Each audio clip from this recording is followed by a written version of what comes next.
The Nigerian Senate observes the ongoing systematic degradation and abuse of the office of the leadership of the National Assembly by the executive arm of government through intimidation and harassment.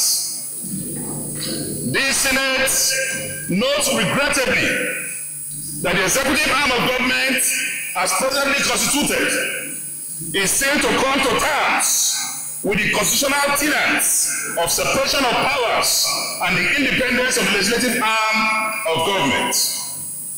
My respected colleagues, this very noble Senate observes further that notwithstanding the maturity and nationalistic commitment of the National Assembly to ensure the survival of our democracy and the enthronement of order and national development through bipartisan initiatives and support for the executive, there remains a grand desire not only to distract the National Assembly, but to also intimidate it into silence and enthrone a one-man rule.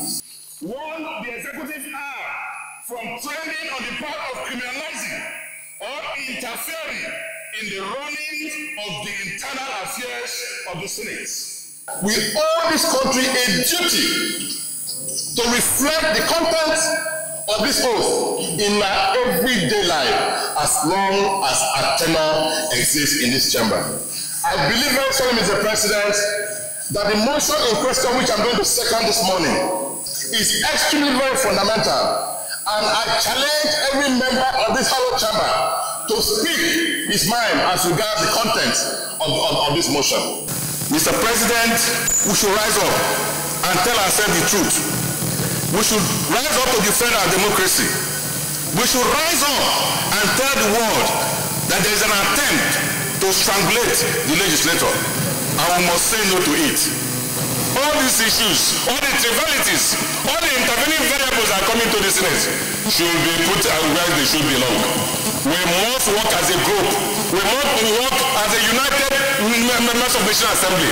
This is the nation, the Senate of the Federal Republic of Nigeria, not belonging to any person. And our people here, I'm using the opportunity to tell our people to have courage and stand for themselves here.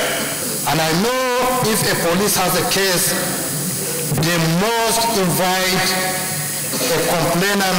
Thereafter, they will invite whoever they complain against to come and give his own statement.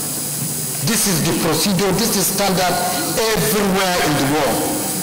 And in this particular case, Mr. President, what is happening is judicial corruption or institutional corruption, which we are not going to condone. For Attorney General to just enter a case without you people being invited, I think it is unfair, and I'm worried, I'm scared for Nigerians and for the president.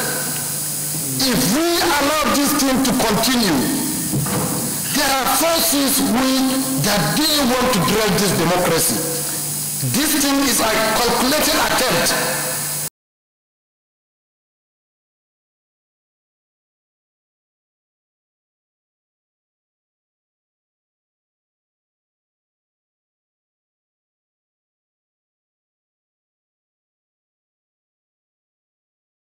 Intend to say much because I'm involved. I just want to add that those who use their public office today to persecute others must realize that there is no condition that is permanent. Let me put the question.